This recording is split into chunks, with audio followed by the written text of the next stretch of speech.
Le Seigneur soit avec vous. Et avec votre esprit. Évangile de Jésus-Christ selon saint Matthieu. Gloire à toi, Seigneur. En ce temps-là, Jésus proposa aux foules une autre parabole. Le royaume des cieux est comparable à une graine de moutarde qu'un homme a prise et qu'il a semée dans son champ. C'est la plus petite de toutes les semences, mais quand elle a poussé, elle dépasse les autres plantes potagères et devient un arbre, si bien que les oiseaux du ciel viennent et font leur nid dans ses branches. Il leur dit une autre parabole. Le royaume des cieux est comparable au levain qu'une femme a pris et qu'elle a enfoui dans 3 mesures de farine, jusqu'à ce que toute la pâte est levée. Tout cela, Jésus le dit aux foules en parabole, et il ne leur disait rien sans parabole, accomplissant ainsi la parole du prophète. J'ouvrirai la bouche pour des paraboles, je publierai ce qui fut caché depuis la fondation du monde. Acclamons la parole de Dieu. Louange à toi, Seigneur Jésus.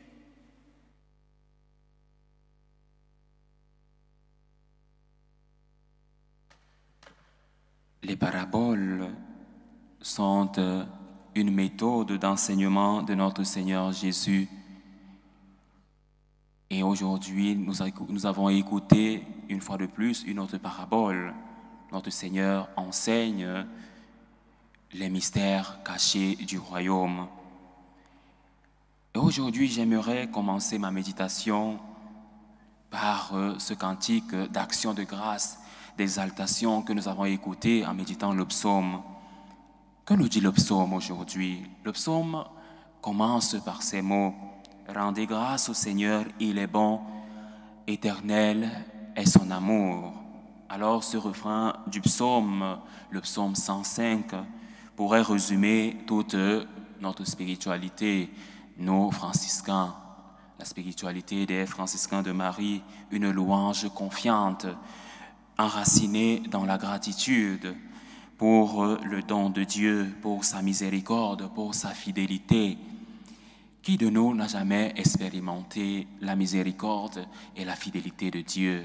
Je dirais personne, car chaque jour au réveil, quand nous voyons la lumière du jour, chaque jour devient un don, une action de grâce, un motif de gratitude. Alors Saint François d'Assise, qui est pour nous un modèle, ne voyait pas le monde comme un lieu de peur ou un lieu de contrôle, mais comme un sanctuaire de reconnaissance, un espace où la grâce se manifeste même dans les plus petites choses.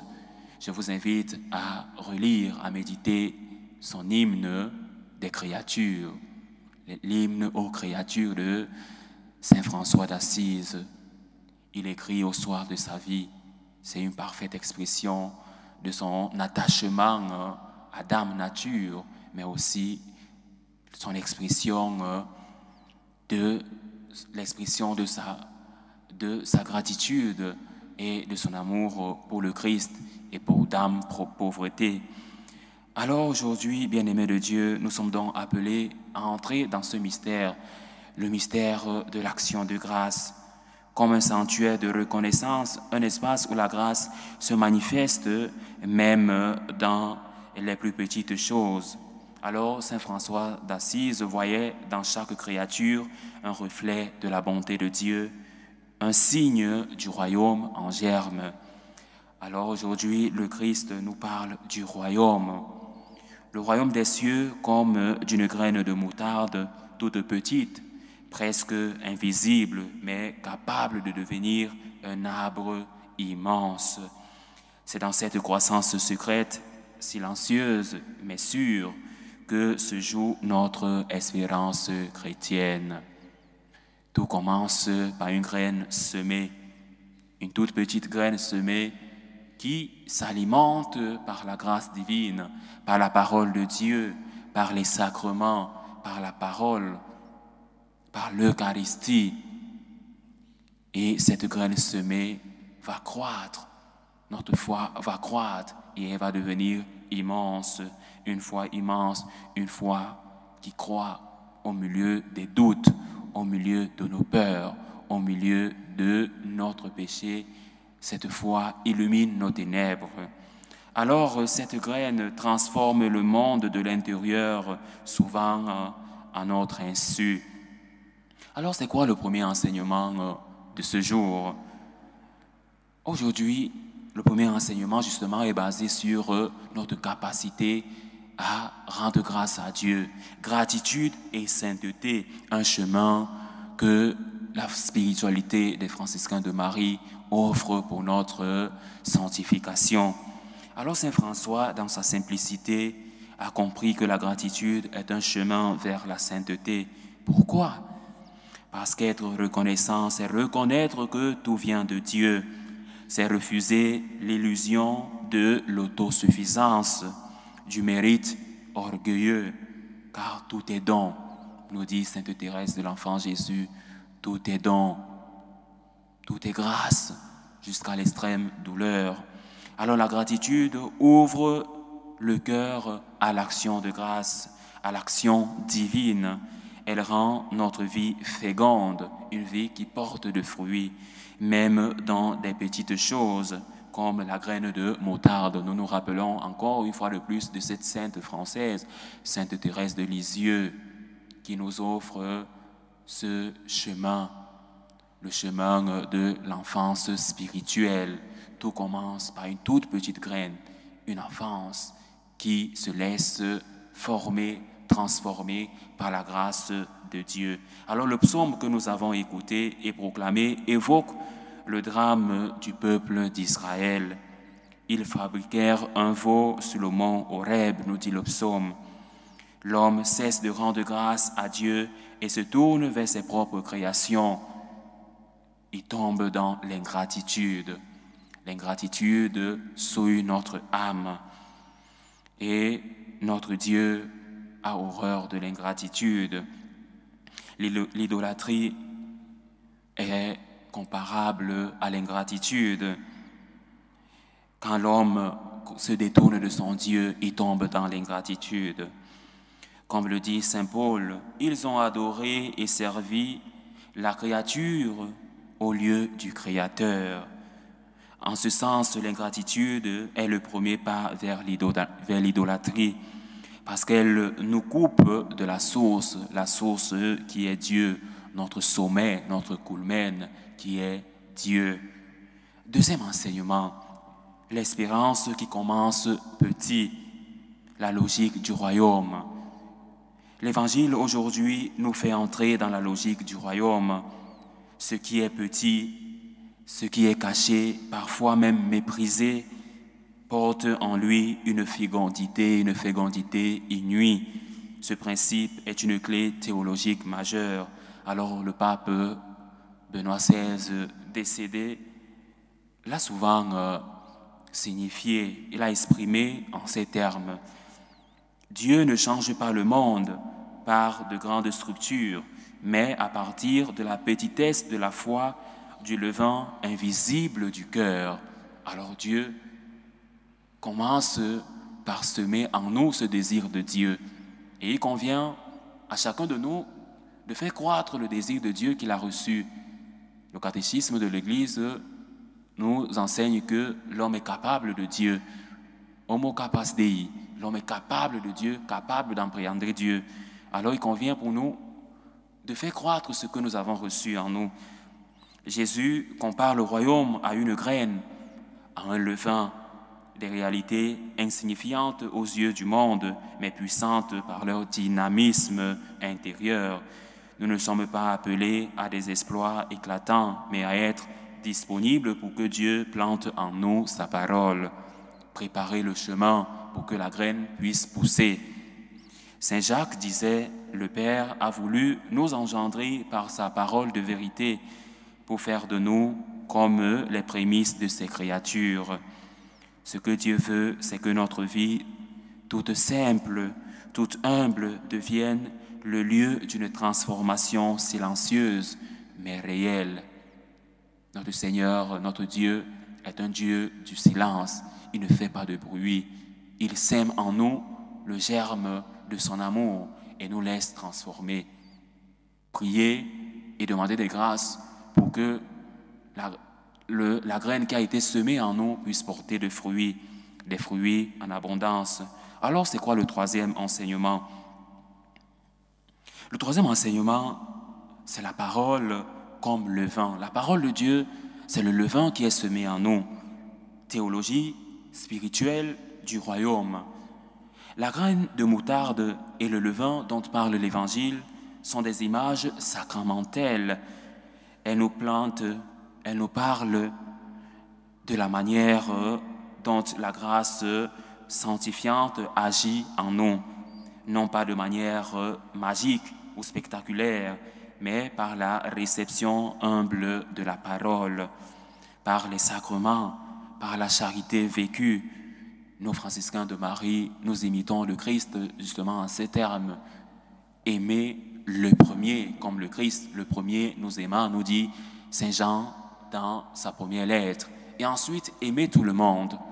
Et pour terminer, aimer par des œuvres de charité. Ainsi, la théologie spirituelle le souligne. Plus une âme est docile, plus Dieu veut agir librement en elle. Alors se laisser transformer par la grâce, être docile à la grâce de Dieu. Saint Augustin disait justement, Dieu qui t'a créé sans toi ne te sauvera pas sans toi. Il y a en nous une collaboration nécessaire que nous devons faire. Accueillir la semence, laisser fermenter le levain, c'est un appel à la patience, un appel à la confiance, confiance à Dieu qui veut nous sauver, confiance à l'œuvre salvifique de Dieu. Et c'est là que réside justement la Christologie, se laisser pénétrer par le plan de salut que nous offre notre Dieu. Une œuvre divine est à l'œuvre en nous, dans l'Église, dans le monde, même si cela ne se voit pas immédiatement. À première vue, on ne voit pas l'œuvre de Dieu, mais quand on entre dans la contemplation, dans la méditation, justement, on comprend que Dieu Dieu œuvre dans le monde. Dieu œuvre dans le monde par son Esprit Saint. Alors, quatrième enseignement, l'idolâtrie et la purification, l'épreuve du désert. Parfois, nous allons expérimenter les moments de désert, des moments de doute, de manque de foi. Mais c'est dans ces moments que nous devons rendre grâce à Dieu. C'est dans ces moments que nous devons lever notre regard vers la croix, porter notre regard vers la croix pour comprendre que notre Dieu ne nous a pas abandonnés. Mais le chemin du royaume passe par le désert, c'est une réalité, comme le montre la première lecture que nous avons écoutée. Moïse descend de la montagne et découvre que le peuple s'est fabriqué un veau d'or. Cela semble l'opposé du royaume, une fausse grandeur, un Dieu visible, manipulable. C'est la tentation constante de l'humanité. Préférer un Dieu à notre mesure, une religion du contrôle plutôt que à la confiance. Pourtant, même dans cette trahison, Dieu reste fidèle. Même quand nous trahissons Dieu, Dieu est ontologiquement fidèle. Dans sa nature, il est fidèle, il est miséricorde. Mais sa miséricorde ne s'éloigne pas de la justice. Il est prêt à recommencer, à reconstruire. Et Moïse intercède comme le Christ intercède pour nous. Et le psaume le rappelle. Il aurait décidé de les exterminer si Moïse n'avait pas été son élu, le cœur plein de compassion. C'est là que se manifeste la théologie de la miséricorde, si chère au Saint-Pape Jean-Paul II, mais aussi à Benoît XVI. Alors, cinquième enseignement, l'application pastorale, semer l'espérance. Chacun de nous est appelé à semer l'espérance dans les cœurs, au milieu de sa famille, dans son milieu de vie, être missionnaire de l'espérance. Et cette année jubilaire, justement, nous plonge dans cette espérance chrétienne. Bien-aimés de Dieu, cela nous invite à une pastorale de la patience et de l'espérance. Trop souvent, nous voulons des résultats visibles. Nous voulons des résultats rapides, quantifiables, des résultats abondants. Mais Dieu agit autrement. Notre mission n'est pas de réussir, mais de semer. C'est lui qui fait croître. C'est notre Seigneur qui agit en nous. Nous, notre mission est de semer et de nous laisser emporter par la grâce de Dieu. Dans nos familles, nos paroisses, notre société, semons la graine de la foi. Levons la patte de la charité, même si tout semble stérile ou dur. Dieu travaille, Dieu agit par son Esprit Saint. Il suffit parfois d'un mot, d'un geste, d'une prière silencieuse pour que le royaume commence à grandir. Alors, bien-aimés de Dieu, pour terminer, il convient aujourd'hui pour nous de marcher dans la lumière du royaume. Et saint Augustin résume bien cette dynamique. Dieu est plus intime à moi-même que moi-même. Dieu est plus intime à moi-même que moi-même. Alors méditez ces paroles de saint Augustin. Ce royaume dont parle Jésus n'est pas d'abord extérieur, il est en nous. Il est Christ vivant dans nos cœurs.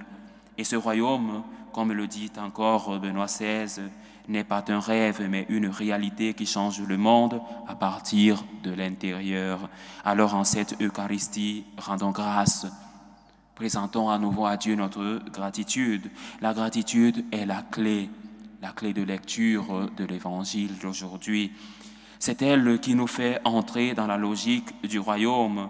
Suivons le Christ humble, le Christ caché, semeur de vie, et laissons-le faire de nous des branches ou des oiseaux du ciel, c'est-à-dire des âmes blessées, des pauvres, des chercheurs de paix, viendront trouver refuge. Alors rendez grâce au Seigneur, il est bon, éternel est son amour. Loué soit Jésus-Christ. À jamais.